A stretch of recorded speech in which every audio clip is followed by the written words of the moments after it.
Hi friends, welcome back to Gowri's kitchen. ఈరోజు మనం home made ice క్రీమ్ని అయితే చేసుకుందామండి.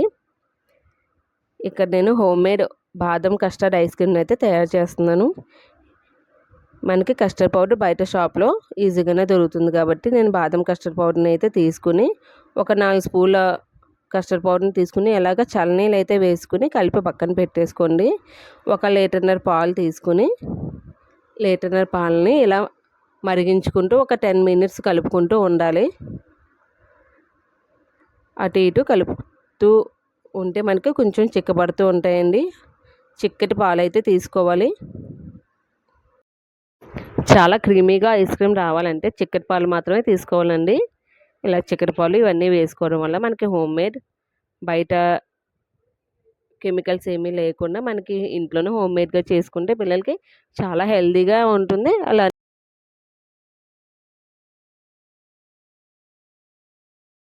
ఇలా బాగా మరిగిన పాలలోకి మనం కలిపి పెట్టుకున్న బాదం కస్టర్డ్ పౌడర్ని అయితే ఇలా వేసుకుని కలుపుకోండి. మనకి థిక్నెస్ వచ్చేంత వరకు కలుపుకుంటూ ఉండాలి.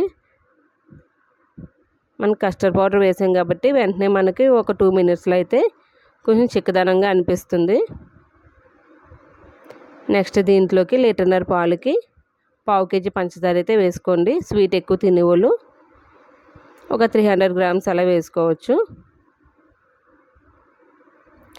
పంచదార కూడా వేసిన తర్వాత మనం ఇంకొకసారి కలిపేసుకుందాం. చూస్తున్నారు కదా, ఈ విధంగా అయితే ఒక 4 యాలకులు తీసుకుని ఇలా దంచిన ఇలాచీ పౌడర్ని మొత్తం ఇందులో వేసుకోండి. పై పొర తీసుకుని లోపల ఉండే గింజలు మాత్రమే పొడి చేసుకుని వేసుకుంటే బాగుంటుంది. చూస్తున్నారు కదా, ఈ విధంగా థిక్గా బుడగలు వస్తున్నట్టు మనకైతే అయిపోతుందండి. దీంట్లో ఇంక వేరే ఏమీ అయితే వేయలేదండి, ఓన్లీ కస్టర్డ్ పౌడర్ ఒక్కటే వేసుకోవాలి.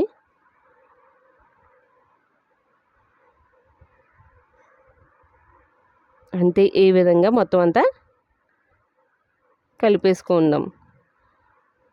మనకి కస్టర్డ్ పౌడర్ వల్ల రంగు రుచి కూడా 2 వస్తాయండి.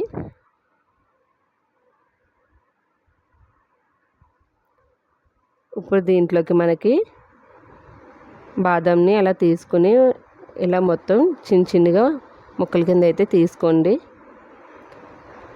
అలా కట్ చేసుకున్న బాదాన్ని పక్కన పెట్టేసుకుని మనం చేసుకున్న ఈ కస్టర్డ్ ఏదైతే ఉందో మొత్తం ఆ క్రీమ్ని అంతటిని చల్లారడం కోసం అయితే నేను ఫ్రిడ్జ్లో పెట్టుకున్నానండి. బయట కూడా వదిలేయచ్చు. ఫ్రిడ్జ్లో పెట్టుకుంటే కొంచెం తొందరగా చల్లారుతుంది.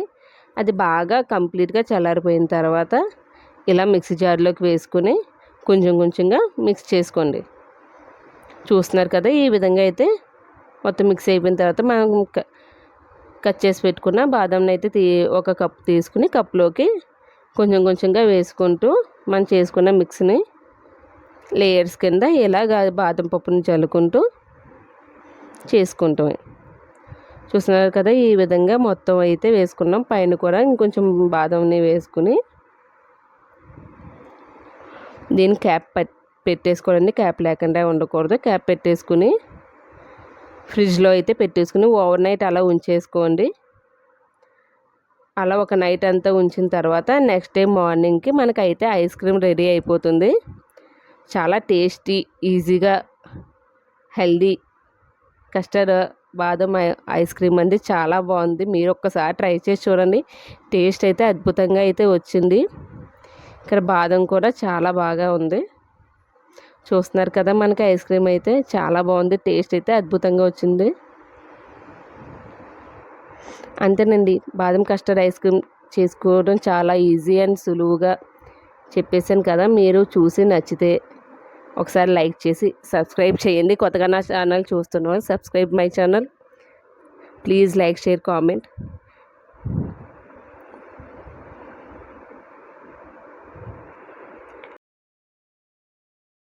చూసారు కదా, ఐస్ క్రీమ్ ఎంత కలర్ఫుల్గా టేస్టీగా అయితే ఉందో.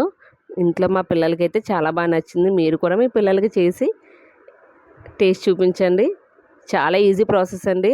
ఇక్కడ ఏమీ అవసరం లేదు. ఓన్లీ మిల్క్, కస్టర్డ్ పౌడర్ ఉంటే మనకి చాలా ఈజీగా అయిపోతుంది. డ్రై ఫ్రూట్స్ మీ ఇష్టం. అంతే, బాదం వేసుకుంటే ఇంకా టేస్టీగా ఉంది కాబట్టి వేసుకోవచ్చు. అంతే. అలానే టేస్ట్ నచ్చిన వాళ్ళు నా ఛానల్ సబ్స్క్రైబ్ చేయడం మర్చిపోవద్దు. Please subscribe my channel. కొత్తగా నా ఛానల్ చూస్తున్న వాళ్ళు మాత్రం ఖచ్చితంగా నా ఛానల్ సబ్స్క్రైబ్ చేసి బెల్ ఐకాన్ అయితే క్లిక్ చేసుకొని నోటిఫికేషన్ మీకు నేను పెట్టిన ప్రతి వీడియో మిస్ అవ్వకుండా వెంటనే చూడవచ్చు. Please subscribe my channel. ఇలా నా పిల్లలు అయితే ఈజీగా చాలా ఇష్టంగా తిన్నారు. Thank you watching my video.